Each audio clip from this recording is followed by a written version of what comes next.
Good morning at 7:04 on this Friday, February 2nd. It's time to head to Studio B for Coleman and Company.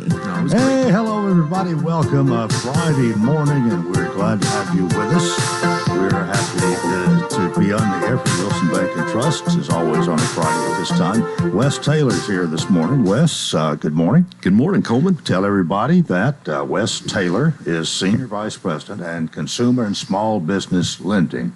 Senior Vice President for Consumer and Small Business Lending. That's got it right? Yeah, that's it. Yes, sir. And you have been at the bank for a while. 24 years. Yes, sir. So.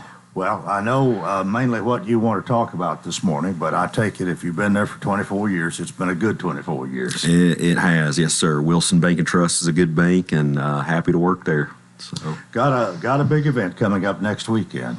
Yes, it's our Southern Home and Garden Expo. Y'all are probably familiar with it. It's number 31 for us, so just excited about next Friday and Saturday. Well, what all have you done with that? I guess you've been a part of it nearly every year since you've been at the bank. Yes, sir, yeah.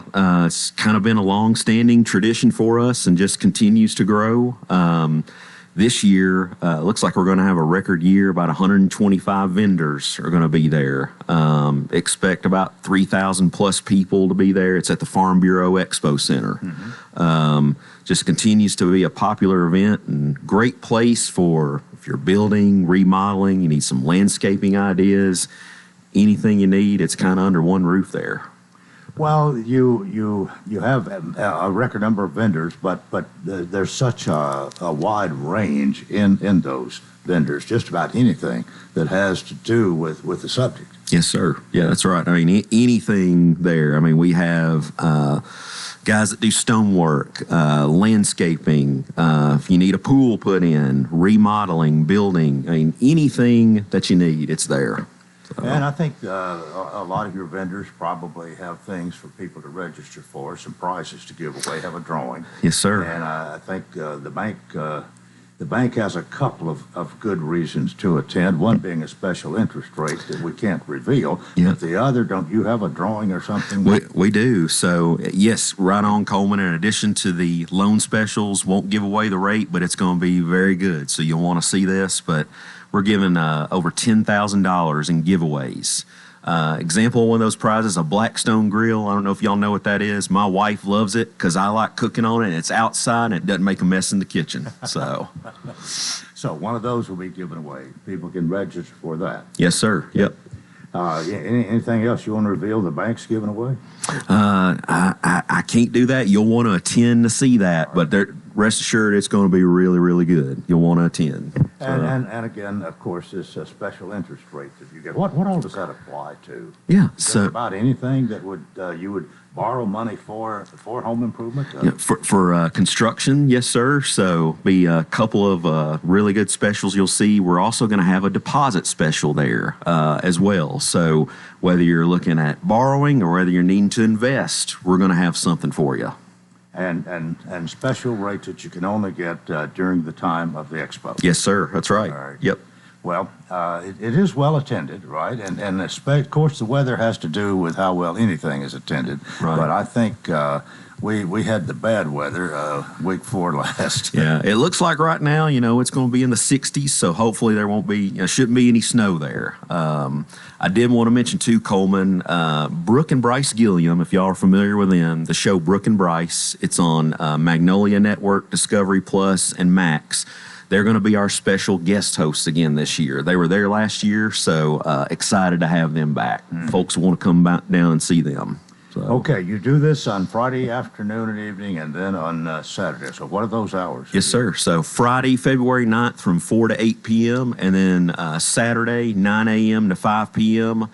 We will not interfere with your Super Bowl Sunday, everybody. It's good. But I think for some time now, Super Bowl is extended more than it used to, but now you have it, but you have it so that it doesn't interfere with the Sunday afternoon game. You got it. Yes, sir. Yeah. Okay. Well, might mention what you do as the title indicates. You're Senior Vice President of Consumer and Small Business Lending. You at the main office? Yes, sir, I am. My job is kind of daily to work with loan officers and oversee consumer like construction, car loans, things like that, our mortgage division, and small business lending, SBA loans, those type things. So, yes, sir. All right. Well, Wes Taylor, thanks so much for being here. And by the way, Wilson Bank and Trust will have the whole half hour next Friday. And that'll be a reminder to Senator Pody, who's coming up, that he'll be on the second half next week. We'll let everybody know that ahead of time. But we'll have the whole time to talk about it next week, actually the day off and the following day. Yeah, we appreciate it, too. We're looking forward to it. All right, Wes. Thanks again. Thank you. And a reminder, it's Wilson Bank and Trust, member FDIC, equal housing lender. They're still here, still independent, still committed to you. Excellence in banking since 1987. Thank you, Wes. Thank you. All right, 10 minutes after the hour, and here he is, Senator Mark Pody. Good morning, Coleman. Hey, I got to tell you, I don't know if my wife called you or not, because she was just talking about, she said, Mark, when is this garden show again? Because she always likes going to it. So, Wes, you're here to tell her, so she heard it on the radio. You told her before I did. All right. Well, Senator, what kind of week you had? It's been a busy week. So, Coleman, we had bill filing deadline this week, and that means that anybody who wanted to file a piece of legislation, they had to get this done. The House had to have theirs in by Wednesday, and the Senate had to have theirs in by Thursday. And each piece of legislation has to have a sponsor in both. So this was what happened this week. We have, in the House, they filed 2,965 pieces of legislation for this 2-year session. Almost 3,000. Almost 3,000. Now, about 1,500, in fact, 1,571 were filed for last year, and the 1,394 were filed for this year. The Senate, we didn't pick up everything they did, so we only filed about 2,938. So, there's not all the bills that were filed in the House are going to go through because they needed somebody on both. Now, we also have to wait for the governor. The governor, he can still file a few pieces of legislation for the budget yet. And there's one other way. There's something called a late filing committee. So if somebody just had a very unique circumstance where they said, look, I've got to get this one more bill in, or something's happened that they just couldn't get to the attorney, they can still make an application to file a late bill. But we're pretty much set. Our calendars are pretty much set with what's going to go out right now. I don't know how you would even hardly keep up with nearly 3,000 bills, but you do have a way to know a little bit about them before you vote on them, I guess. I do. So, Coleman, ever since I've started, I've tried to get a group of citizens together, and this is no different. We've been doing this, and we've been meeting. I've actually been meeting in Davidson County, and I want to thank that board for Davidson County. We'll be back here to Wilson County shortly, but they sit down, they read the bills, they help me understand it, because I can't go through 3,000 bills myself. A lot of them won't even make it. They get killed in the House or whatever, so they don't get to me. But those that are coming up, we try and read word for word what's happening. Read the amendments, watch the committees, so we have a better understanding of what's happening. And I couldn't do it without the board. Well, you get on that then, I guess, on them. They start the committee process fairly soon, and a lot die in committee. But yes. In fact, it's a weeding out process. As it should be. And there's more questions typically asked in committee than what there is on the floor. By the time it makes it to the floor, it's been vetted pretty well, and we know what's going to happen. In fact, 99% of the time when we get to the floor, we already know what's going to pass and what's not. But we've been hearing some bills in committee already. And as an example, I've got one bill that I presented in committee last week, and it has to do with if somebody goes to the hospital and they have a power of attorney, when can that power of attorney come in? Because when we had the COVID situation, they actually said, we're not going to allow any visitors in there. Well, the power of attorney, if somebody was thoughtful enough to say, I want to have somebody make medical decisions for me, and because sometimes it's not their local doctor. Their doctor won't have admitting privileges to whatever hospital they went to or whatever, so they're with doctors they don't always know. And we can have a power of attorney to help make those medical decisions for us. Well, person needs to have access to that patient, because I can't make a medical decision, for example, for my wife if I can't even see her or see the charts or whatever if I'm locked out of the hospital. So I'm running a bill saying that no matter what, that power of attorney has the right to see that patient at least once a day. And we're working through it. I've met with the Hospital Association. They have worked very well, and I think we're in full agreement now. The governor's office is not in agreement because they're saying we want to have the right to suspend your rights and such if there's an emergency. But I think we got enough votes on board to pass this bill. It'll be up in committee for final vote next week. That's an interesting situation. I guess bottom line, who's the determining authority? That's exactly right. And in our case, Coleman, I'm going to tell you, we were founded on a country saying it's up to each one of us to make our own decisions about our health care. It's up to us how we want to educate our kids. It's up to us to have the freedoms. We said government should have very limited rights and authority, and that came from us. And I'm going to defend our rights individually as much as I possibly can. So you think this has a good chance to pass? If I were to bet, I'm going to tell you I got a 95% chance. I've talked to enough members that they've said, Mark, we're with you. We're going to vote for it in committee. So I believe it's going to be out of committee, and I'm already working the people on the floor, so I've got the votes on the floor as well. So I think it's going to go through. Then it's got to go through the House, and in the House, you never know. But in the Senate, I should have it passed. Next time we talk, it should be passed. Okay. All right, time for us to take a break. Senator Mark Bodie is here, our Friday Senate report on Coleman and Company, FM 98.9. And let's see what's happening on the roadways. Thanks to our friends at Beats Ford and the Works Vehicle Checkup. They'll make sure your vehicle is ready for any road. $59.95 up to 5 quarts oil, tax and disposal, tire rotation, and safety check. 1780 Franklin Road. Now at traffic, here's Chuck. Good morning. They did open it back up out there in Rutherford County, but traffic's still slow from the earlier wreck. 24 westbound near 840. It's pretty crowded now. 65 south at Trinity Lane. Here comes that traffic through the Mount Juliet area, leaving Wilson County on I-40 headed towards Hermitage. Prince's Hot Chicken has you covered for the big game. Check them out online today at princeshotchicken.com. I'm Commander Chuck with your on-time traffic. Join us at the 2024 Southern Home and Garden Expo, presented by Wilson Bank and Trust. Take your home to the next level by connecting with local vendors, exploring new products, and meeting our experienced lenders who can help bring your vision to life. Visit the Southern Home and Garden Expo at the Farm Bureau Expo Center in Lebanon on Friday and Saturday, February 9th and 10th. There will be exclusive prizes and giveaways, so don't miss out. Member FDIC, Equal Housing Lender. Love is in the air. Would you just love to sell your home, but you don't know what it's worth? We would love for you to call us and we can preview your home and tell you the current market value. There is no obligation. We love selling homes, and we would love to sell yours. Call Judy Cox or Medina Himmentoller at Exit Rocky Top Realty. C&D Team 443-3130. We continue our Friday Senate report. Senator Coleman, what else do we talk about this morning? Well, there's one huge issue. Now, it's going to be more affected to Davidson County than it is the state, but it's called the East Bank Authority. And Coleman, what's happening is we have about 500 and some acres that the city or Davidson County is looking at, and that's where the Titan Stadium is going to go. It's where Oracle's going and so forth. And it turns out it's the largest development that's going on in the nation as far as within a big city. I mean, it's happening right here in Davidson County. And normally I'd be voting against things like this, but it's already voted on. It's already passed. So the Titan Stadium's already being funded. So we're working on how can we make sure that the state's protected, and we don't have a lot of state money going into work on something like this. I want to make sure that it's going to be local money happening, and it's not going to be putting the state in a bad situation if it doesn't go well.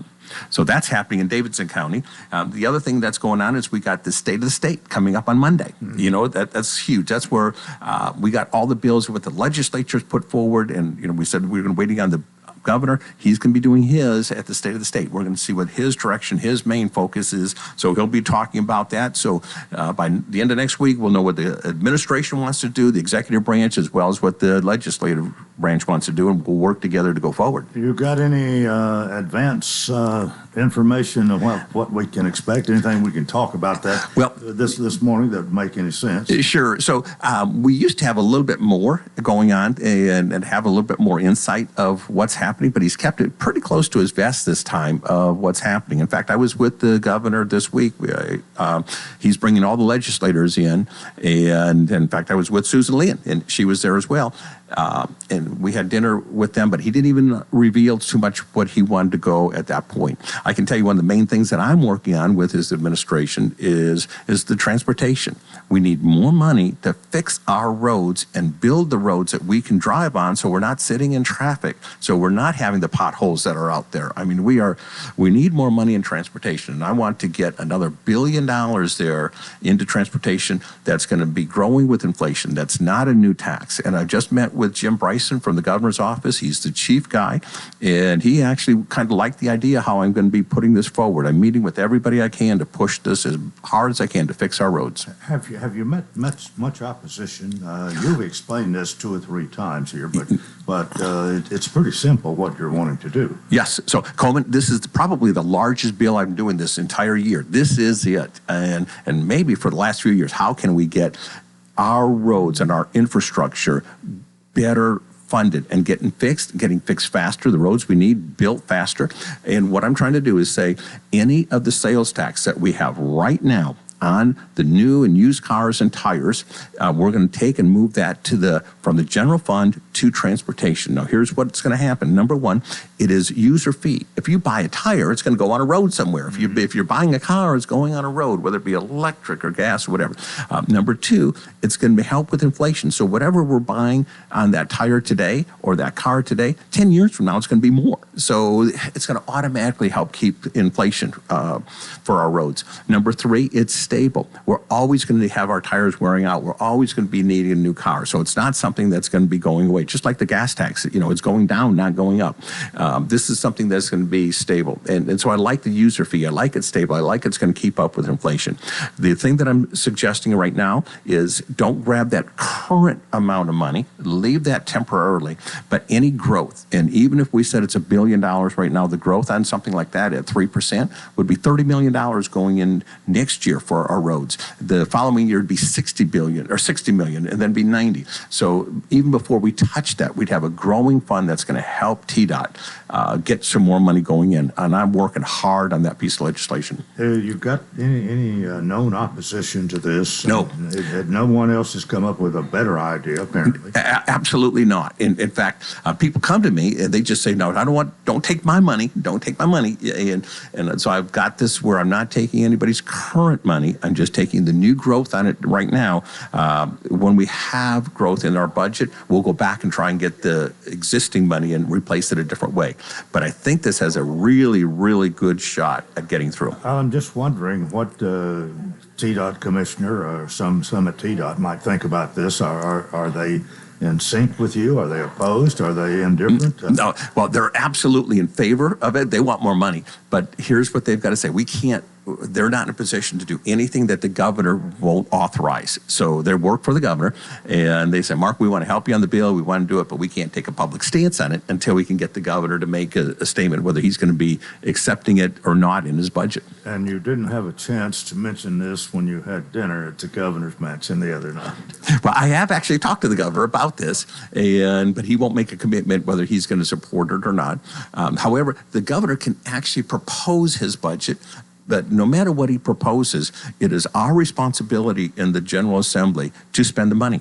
He doesn't have any money to spend that we don't authorize. He can't spend it in any way that we don't authorize. I'd love to blame the governor or give him credit when the right time is, but it is our responsibility to do it. And we can't just advocate that to somebody else. We got to take that serious and do what we're supposed to. Well, we'll see how all this works out, but there's no question we do need money for roads. I don't think there's any question about that. Absolutely, and we're going to do it because we have some of the worst traffic in Nashville. We're one of the worst ones in the nation. So we've got to do something. And it's got to be smart, and we got to do it quickly. Let's not wait till we were like Atlanta, and it took them decades to build out. So If this would go through, would just the fact that you've got a larger revenue stream here for TDOT, would that in itself mean that we're going to do things faster? Yes, it will, because it can cut down. Sometimes when there's a project on there, we might have the project on the list for years before we even start doing the preliminary engineering or the right-of-way. If we have more money, we can step all those up much quicker. Our current Commissioner Butch Ely has said this: he doesn't want to start a project until it's already funded and he knows that it's not going to go part way and stop. So the 10-year plan that he did, everything he put out, he said this has the money to from start to finish this project. And so many times, Coleman, we have projects around here that are half started, and we got the right of way, but we never built it. So we want to change that and say, if we're going to start a project and spend that money to start it, finish it. That's what we need to do. Well, we'll know more after the governor's address, of course, but how big an issue is education in this general center, or this section? Well, it is a big issue, and education always is. It's one of our biggest expenses in the entire budget. And I will tell you that for the last few years, we have been very good to education. We have allocated more and more and more money to public education than we've ever done in the history of this state. We have put billions of dollars in there. In fact, the last thing we did was we were saying that every single teacher coming out is going to be starting at $50,000 a year. We want to make sure our teachers know that we appreciate them, and we're protecting public education. One of the things is they're talking about vouchers, and they're saying, well, that might take money away from public education. I can tell you, we're going to compare our budget of what we're giving public education today with what it's going to look like after, and not $1 is coming away from public education going into this. I've heard people say, well, just take that extra money and put more money in public education.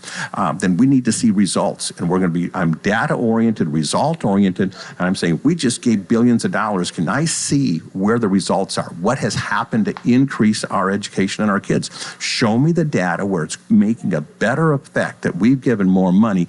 I'm expecting better results. So I'm just going to be looking at the data. Wherever we can get our kids educated the best for the lowest price is what we need to do. This is freedom choice for our parents.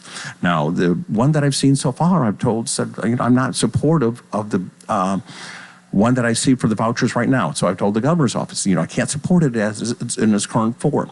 One of the things it said it would have is, for example, money that would give to people that are here illegally. I'm not going to do that. I'm not going to make Tennessee a state where we want to invite people in here for illegals. That's not who I am. That's not what I'm going to do. I want to support my parents. I want to support everything I can, but I'm not going to give our state taxpayer money away to illegal immigrants. I'm just not going to do it. I'm just wondering what the general sentiment is regarding that, because that's a pretty sticky, pretty controversial issue. It absolutely is. Now, there's a court decision that said that we have to educate people, whether they're here legal or not. We have to educate them. We have to give them public education. And I want to make sure that we find a way through this. And I want to make sure that we're very clear that we're not saying that we're not going to give what the courts require us to do, but I'm just not going to make this where somebody can get money in here because they're illegal, they broke the law, they're here. I'm not going to give my state taxpayers checks for doing that. Is that general sentiment you get from your constituents? Yes. They want the choice. They want to make sure that we're giving parents their choice of what they can do. But I think the vast majority of our constituents here are very adamant in saying, Mark, don't just give our money away to illegals. We've got to take care of Tennesseans first. We've got to make sure that we have the health care for our citizens that have been paying the taxes. I've got veterans that come in, they don't have a place to live. I've got people that are living in the streets that are taxpayers. Take care of us first. I don't want to be cold, I don't want to be hard, but I want to make sure that those that have worked hard and taken care of us and taken care of so many, let's help them first. All right. As it stands right now, you adjourned by 1st of April, middle of April? It'll be the middle of April. I'm going to say probably mid to late April is what we look at. Right now I've got, in fact, a town hall meeting coming up today. So I'll be at the chamber shortly. 8 o'clock we'll be there. And I try and meet with constituents the first Friday of absolutely every month. Even Debbie comes in there to help take notes, to make sure if there's somebody that needs something, we're there to give it to them. This next week I've got, and in fact, all of February, we're going to be having budget hearings in our committee. Coleman, one of the neat things about Tennessee is we look at absolutely every single department. Where did they spend their money? How much? And they've got to be accountable. It's unlike Washington, D.C., where they don't have a budget. Just things go crazy. You never know what's happening. We have oversight. We watch what's happening. Well, we've come to the end of our time here this morning, but I want to remind everybody you're going to be on the second half next week, because the first half will be devoted to Wilson Bank's big event, which is coming up next weekend, of course, and we'll see you between 7:30 and 8 next week. But thanks for being with us today. Absolutely. All right. Senator Mark Bodie, our Friday Senate report. We've got more, so we hope you'll keep it here, FM 98.9. And let's see what's happening on the roadways. Thanks to Absolute Kubota. They'll help you rent the right tool for the job. The Kubota Orange Rental Program makes it easy to rent the right equipment. Absolute Kubota. Check out the U35 excavator or the SVL 75 compact track loader, 1506 West Main. Now at traffic, here's Chuck. Good morning. It's moving a little bit better out there in Rutherford County from an earlier wreck we had on 24 westbound near 840. Again, it's still heavy nonetheless, but just that time of the morning for it to run slow out in that area anyway on 24 westbound, just past 840. Sluggish over here now on 65 southbound, right at Trinity Lane. It's picking up with more volume coming in from Dixon County on 40 east headed towards Kingston Springs, and also on 40 westbound as you leave the Mount Juliet area headed towards Hermitage. Hey, Prince's Hot Chicken has you covered for the big game. They can help you with catering. Check them out at princeshotchicken.com. I'm Commander Chuck with your on-time traffic. It's tax time, and Cars Unlimited Tax Service is locally owned and has 33 years of experience in preparing taxes. They do upfront loans of $250 to $6,000. They're also an authorized IRS e-file provider. Call 615-449-2955 or stop by 1006 West Main Street in Lebanon. Cars Unlimited Tax Service stands ready to help you prepare your taxes. Gregory Dental Group in Lebanon is in a new location, 1746 West Main in Lebanon, across from Sports Village. Gregory Dental Group offers cosmetic procedures, dental implant services, and digital dentures. Premium dentures in just 2 appointments. Hi, I'm Dr. Derek Gregory. In my office, you can count on a compassionate staff who will truly listen to you, take the time to get to know you, and discuss your personal needs. No insurance? No problem. Call about the discount plan. Gregory Dental Group, 444-0322. 1.5 seconds left, no timeouts. Here's your season. DeGrone gives it to Bird. Bird for the win. It's gone! It's gone! College Hoops is back, and so is Cumberland University on the radio. Join me, John Boyce, in the booth for every Mid-South Conference game this regular and postseason for both men's and women's Phoenix basketball. Conference games are every Thursday starting at 5:30 and every Saturday starting at 1 o'clock. Phoenix basketball is right here on 98.9. Cumberland's a winner. Mostly sunny skies for your Friday, warming up to a high of 61 degrees. Overnight, partly cloudy, back down to 35, sunshine, and 62 by Saturday. This weather forecast is brought to you by Walker Auction and Realty, professional auction and real estate services. Get top dollar for your home, land, or personal property. Log on to MikeWalkerAuctions.com. They know auctions. That's Look at Your Forecast. I'm Stormy Clausen.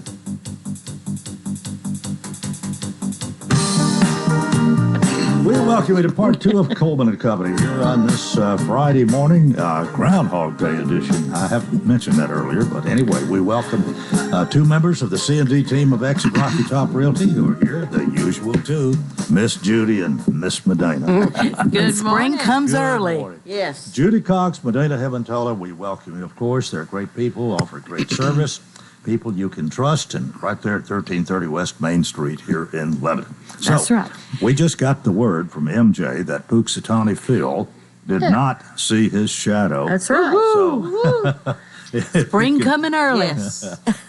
But it is Groundhog Day, and let me just inject this real quickly. I have a grandson. I think he's 26 today. Lives in Kokomo, Indiana.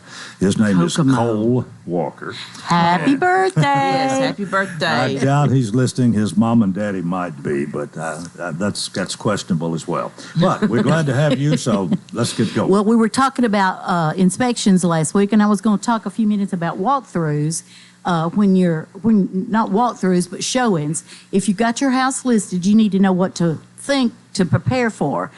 Most people will call the other agent and give a notice like, I want to show that I want to look at that house tomorrow, and then we call, and usually you're getting a day's notice, but not always 24 hours. And there's some people that want to list their house and say, I want a 24-hour notice. Well, that's about a 50-50 chance of you losing a prospective buyer, because a lot of people, if you say, they call today and they say, I want to see one at 10 o'clock tomorrow, and it's 12 o'clock today, then we're like, well, you got to give 24-hour notice. And some people hold you to that 24 hours. So they go, well, that's the only day I can look, so just scrap that one off the list and we'll see some other ones. And there's some circumstances where we always try not to say, hey, we're 2 minutes down the road, can we look at your house? We try not to do that. And most people, only time that happens if you're showing a house in a neighborhood, and then as you're going to that house, they see another sale sign and they go, hey, let's look at that one too. So sometimes we have to be gracious as sellers to go, okay, keep it ready. And we tell them, just keep it as ready as you can. You never know when somebody's coming. And then some people do have animals and they have to go home, and if their dogs or cats run through the house during the day, and when they're going to have a showing, we request for them to be in a crate or taken away from the property. We don't want the liability for the customer or for the seller. So sometimes they have to have 45 minutes to run home and put the dog up or put the cat up or take them away. So that's the reason why we do give notice. We don't go to anybody's house without an appointment. And there are people sometimes when your house is for sale, they just walk up the door and knock on the door and go, I want to look at this house. And you just say, call the people on the sign out front. They're the ones that are in charge of this. And because we don't want somebody walking through your house that we don't know who they are, we want to make sure they're qualified before they waste your time walking through your house. Yeah. And another thing we try to tell our customers as we're going in, there's a possibility they have cameras in this house. And most people now have cameras. And sometimes you can see them, sometimes you can't. Some sellers will not tell you if there's cameras ahead of time. They're not there, or they'll tell you they're not and there are. So we tell our clients, be careful what you say when you walk through this house, because a lot of people know the people that live there and they can offend people and have a friendship problem over that. So keep your comments to yourself till we leave this house. Then you tell us what you think. And if you think that, this house stinks, or it has a funny smell, or this countertop is the ugliest thing I've ever seen, you don't want to say those things while we're in the house, because it can really cause some problems. And keep those comments to yourself. And we just try to fix it where you got an appointment, and a lot of people like to run home, turn on all their lights, turn the music on. Some people want to stick something in the oven cooking where it smells real good. So if you got a showing and the seller's not going to do that, we try to get there early and turn on all the lights to make it appealing when you walk in. Yeah. So you're not walking into a dark house. And people leave their blinds all closed in the daytime. We go in and open all the blinds. And so sometimes that's why it takes two of us. One's upstairs doing it, one's downstairs. And then we have to watch and control the kids sometimes, because some parents don't control their kids. So we have to watch where these kids are running to when we're showing a house. Boy, there's a lot to think about. Well, we've had one where they went and jumped on the bed. They thought it was their bed. And we're like, no, you have to. That was not fun.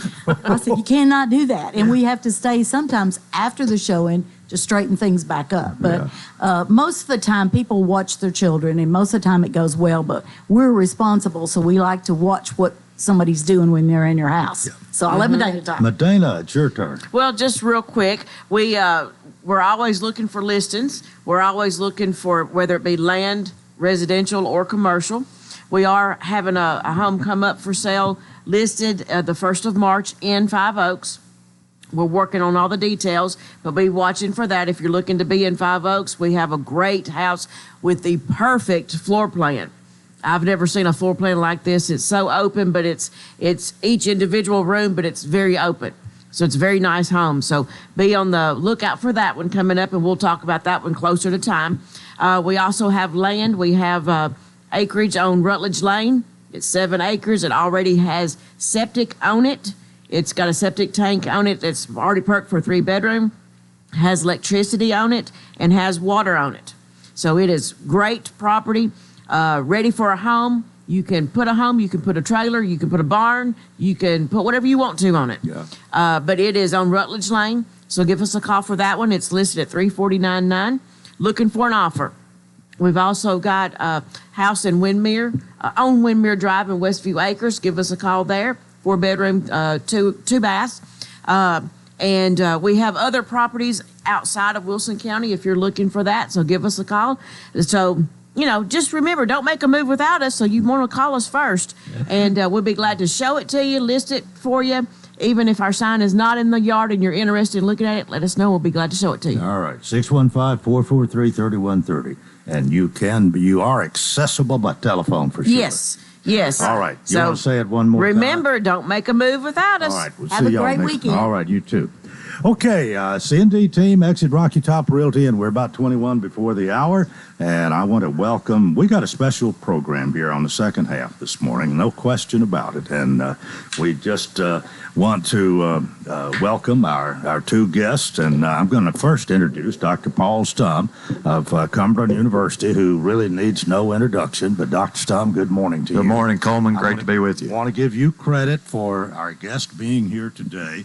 And this is really basketball royalty, I think we could say. That's exactly right. Basketball royalty. So I'm going to let you do the honors here since you suggested this and we found the right time for him to come. Thank you, Coleman. Appreciate you allowing us to come on the air this morning. We are privileged today to have Coach Cliff Ellis with us. Coach Ellis started his coaching career at Cumberland University, I'm proud to say.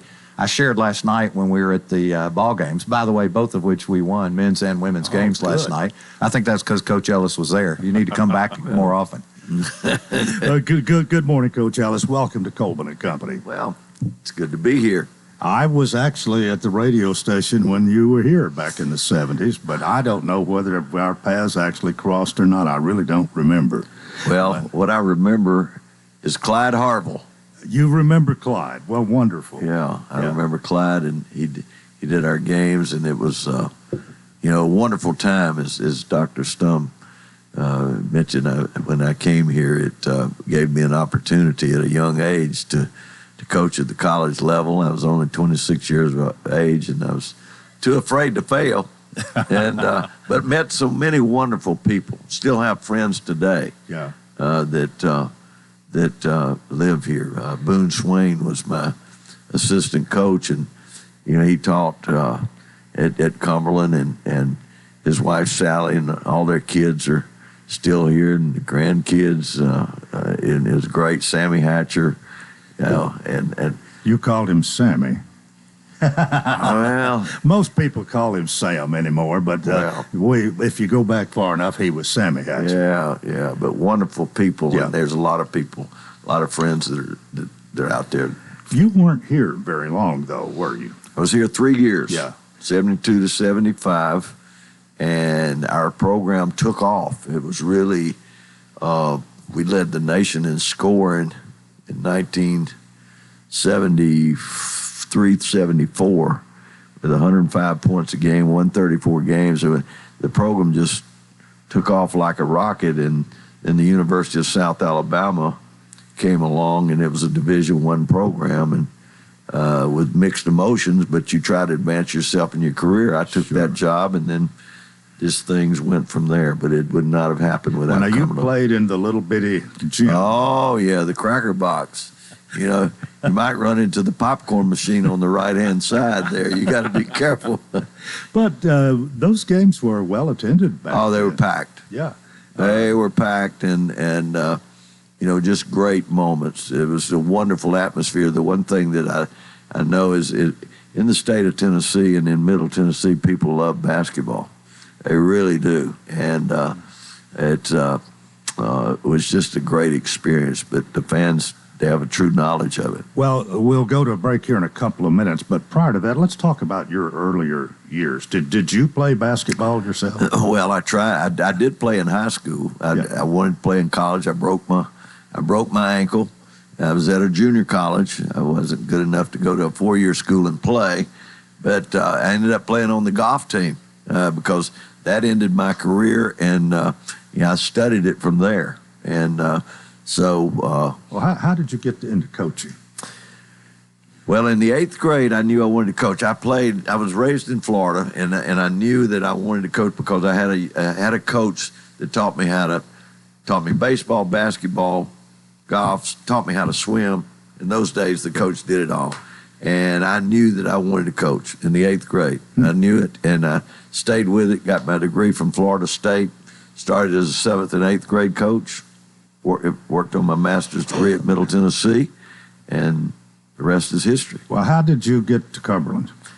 Well, I think I've heard this story a little bit, but I was finishing my graduate degree, fixing to go back to Ocala, Florida, and I had started doing some writing on the game of basketball. I'd written an article in Scholastic Coach called "The 131 Zone Press," and I went to tell Coach Jimmy Earl, who was the head basketball coach at Middle Tennessee, who had encouraged me in my writing, that I enjoyed being with him this summer. I'm headed back to Ocala, and would you come down and recruit? The phone rings, and Coach Earl is in the office. He said, "Oh, Dr. Stockton." Ernest Stockton was the president.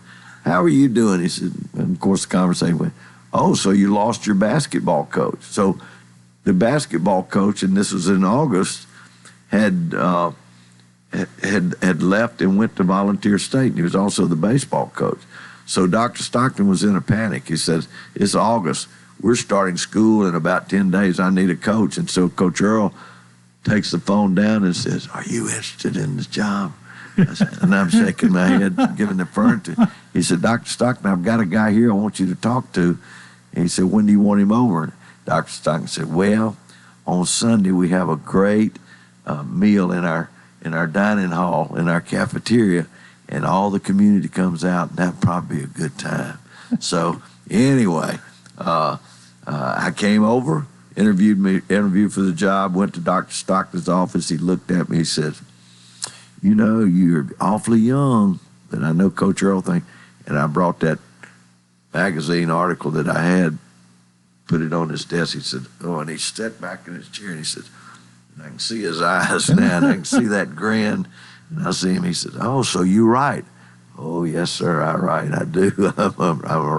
Which I eventually have written a couple of books, but that changed him, because that did it. That did it. The academic side, that knocked it out. So I was very fortunate to have been in his office and to have walked in at that time. But that's how it happened. Well, now, did they take a while showing you the gym? It didn't take long. It didn't take long, but I didn't care. You wanted the job. Well, I wanted the job, and I loved building, and I wanted to build. I said, they'd won 8 games the year before. They were in the doghouse, the dog pound we called it, and I said, home court advantage here. Well, it's just really great to have you with us this morning, and we just got started. We've got to take a break right here. We'll continue our conversation in a moment. This is Coleman and Company, FM 98.9. And let's see what's happening on the roadways. It's all brought to you by our friends at Bates Ford. Get a battery installed on most vehicles, $149.95. Bates Ford, 1780 Franklin Road. Now at traffic, here's Chuck. Good morning. Wrapping up the paperwork in the earlier wreck in Rutherford County on 24 westbound near 840. It's still a lot of traffic volume headed towards Nashville right now on 24 up through the Hickory Hollow area. 65 looks like it's starting to get a little bit heavy there at Long Hollow Pine, coming down through Millersville as well. On 65 southbound, it's busy, but it's moving through the Mount Juliet area. Wilson County traffic headed towards Nashville has been pretty positive so far. 24/7 reliable crane and rigging services here in Middle Tennessee. It's Tomahawk Crane and Rigging. Check them out. TomahawkCrane.com. I'm Commander Chuck with your on-time traffic. And we continue here. Thanks for joining us, and we're really pleased this morning to have with us former Cumberland coach Cliff Ellis, who's really made quite a name for himself. And we have Dr. Paul Stumb here. It was really great for you to have him to come last night and all that took place, and Cumberland getting 2 wins and all of that. You know, it really was. It's always a privilege to have Coach Ellis on our campus. And I want, for those of your listeners who may not know, they need to know that Coach Ellis is, when he retired just last month, well, December of last year, he retired from full-time coaching. He was the winningest active NCAA coach in the nation. And he's taken 4 different teams to the NCAA tournament, more than 175 wins at each one of those 4 schools. He really is arguably the most accomplished basketball coach on the planet. And when I said basketball royalty, we weren't kidding. No, we weren't. Well, it's just so good to have you here, and you're a good storyteller, too. I've just enjoyed sitting here listening to you. But 3 years at Cumberland, and that was sort of a launching pad for our great basketball career. But the good thing about it, you haven't forgotten us back here in Lebanon, Tennessee. Never will. I learned that I had great upbringing. I mean, you know, you don't forget where you came from. And I was raised in a small town, Chipley, Florida, in the Panhandle of Florida, and you know, we all grew up together. But we were taught. I had grandparents that taught me this is what you do and this is how you do it. Yes, sir. Yes, ma'am. Take your hat off in the building. Those were the roots. So you never forget. You never forget where you come from. Well, that kind of leads me to ask another question here. You have seen, I think you would agree, there's kind of been a deterioration of manners and this sort of thing, behavior over the years. How have you dealt with that? Well, I think that you be yourself. I haven't changed with regards to it. As long as you know, what I've always tried to teach, as long as they know that you care about them, you got to let them know that you love them. You got to let them know that you love them. You got to know. And if you get that, it's no different than your children. I mean, your children are they're going to rebel on you too. I mean, you're going to have to take the keys away from them sometime. And my motto is this, you know, with regards to this, we're going to do this as a business because you've got to move out and you got to go out in the world. You're going to be on time. If you're not on time, what's going to happen if you go to work 10 years from now and you're not on time? You're going to get fired. So you're going to learn that this is a responsibility that you have to have. And you know, when the official gives you the ball, you know, they make a lot of decisions out there. You tell them thank you. When they hand you the ball, you say thank you. And sooner or later, that official, when it gets down to it, he may give you that judgment call that could go either way because, you know, that was a nice young man right there, as opposed to rant and rave. So you try to teach behavioral patterns, and you love them. And I never changed with that. It's become harder and harder with today's game with the transfer portal, and now they're paying players and things of that type. But at the same point in time, I would never change that. Never change that, because as I've gone through it and I've had players come back, they let me know that, Coach, I really appreciate it. Because what we find out is the brain is not fully developed until you're 26 years of age. So, and that's a scientific fact.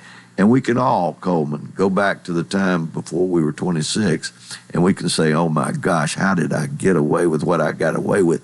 So when we get about 26, we say, you know, Mom and Daddy was right. That coach was right. And that's what you find out happens. So you've got to keep the discipline that they need in their lives. And that's how I've done it. Well, you've coached what, at four different. I'll have to count them: Cumberland, South Alabama, Clemson, Auburn, Coast 5. Wow. But also Niceville High School and Ocala Vanguard High School. So it's 7. Did you like a preacher? One of those larger college, more favorable? Clemson. What you did it all. Is there one that you like better than the others? I loved every play. I like Cumberland, South Alabama, Clemson, Auburn, every one of them. Every single one of them. And they're dear to me. Are Auburn in the SEC. Yes. Maybe have been the pinnacle for you as far as the reaching the top as a coach. Well, Clemson was in the ACC and had never won an ACC championship, and still today has not won an ACC championship. At Auburn, we won the SEC championship with those players. I was named National Coach of the Year, and we were number one in the country. And the thing about that Auburn team in 1999, and it's still an amazing accomplishment. Think of the Southeastern Conference now. It's pretty good. Tennessee, Vanderbilt, Kentucky. Auburn, we won in 1999 by an average of 18 points a game in the SEC. So it wasn't barn burners. It was like that 1973-74 Cumberland team that averaged 105 points a game. We were wiping people out. And like in Lebanon, the fans were coming.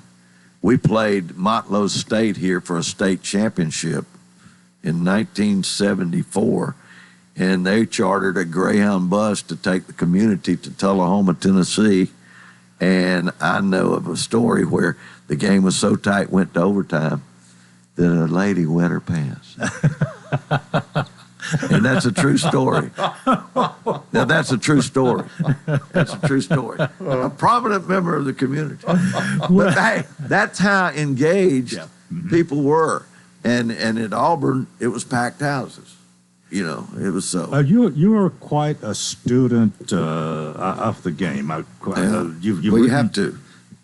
It's kind of been your life, without a doubt. Absolutely. I've read every book. I've written books. I've just wanted knowledge. I've done everything from studying that, but also felt it was important to study the brain, because that's where young kids, what's clicking in your head.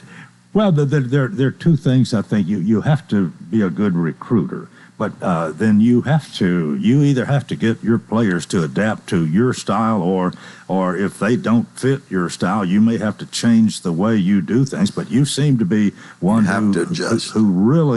who really liked to score. Well, that's right, and you have to adjust. Can you imagine that team that averaged 105 points a game? There wasn't a three-point shot, Coleman. Right. How many points would they have averaged with a three-point shot? And it was led by people that were here with me. Charlie Fishback and his son, Damian Fishback, does ESPN, SEC stuff. And Damian played for me. And I told Charlie when he finished playing for me, they had a son, Damian. I said, when he was born, I said, he'll have a scholarship. And he went and played at Bowling Green, Kentucky. He was the Player of the Year in Kentucky and played for me at Auburn. So that's another thing that Cumberland did. Charlie Fishback, son, and he was on that 1999 team. Yeah. How about that? That won by 18 at some point. And now he's doing, and I got to give a shout out to Cumberland because his daddy, but he's all over ESPN and SEC Network. Dr. Stum, you want to interject a question here? Can I say something? Go ahead. What you have at Cumberland is a president that gets it. I'm truly amazed at what's happening at Cumberland. You got, and I know Sammy and those guys, but you got a board, but you got a president that leads. What I've seen here since the time that I came, my gosh, over 3,000 students. But Dr. Stum is engaged, and you people out there are very, very fortunate to have a man like this. I have no dice in this game anymore. I'm telling it from the heart. He's a good man. You're very fortunate to have him. Well, I know you appreciate that, and I appreciate you saying that, because I think there are a lot of us in the community who certainly feel the same way. Is anything that I've left out that you think ought to be said this morning? Well, Coach Ellis is he's an humble man, and he's not going to brag on himself, but he really is. His career in basketball has just been unmatched, unparalleled. Well, it speaks for itself. We were privileged just a few years ago. What year was that, Coach, that we dedicated and named the court? 5 years ago. 5 years ago? Well, it'd be 2018. 2018. And he brought all those former players and that he was just talking about, Charlie Fishback and those, they came up here, and we dedicated the court. And it's the Clip Ellis Court, and it'll always be the Clip Ellis Court. And last night the game was packed. We always have pretty good attendance at our games, but last night the whole gym was packed, and that's because Coach Cliff Ellis was there, and it was a great win. Might ask you something about you. You retired kind of suddenly here. You want to talk about that? Yeah, I'll be glad to. I don't know if you have the time. Well, we got about a minute and a half. Well, it's going to take long, but the transfer portal and NIL. All right. Players can leave when they want to. They're getting paid, and I have no problems with players getting some type of stipend. But I've been developing players, and they can leave anytime that they want to, and it goes back to the discipline that I think that they need. But at the same point in time, the system is broke. It's broke. There's no... In the NBA and NFL, you have free agency, you have contracts, you have a salary cap. There's no salary cap. You can give a kid $50 million. They can make more money than a professional player. So anyway, I said, that's it. I've had enough, and I wanted to give my staff an opportunity to show what they could do. But the system's broke, and my mission now is to help change that. So I've been studying what people are doing. Been talking to congressmen, senators, and different people to try to get it changed, because it's got to start at state and federal government level, then get the NCAA. But that's years away, and now people have got to raise the money to provide this. We're talking about University of Tennessee and Vanderbilt are going to have to raise about $10 million just for NIL money. Thank you. That's why I got out.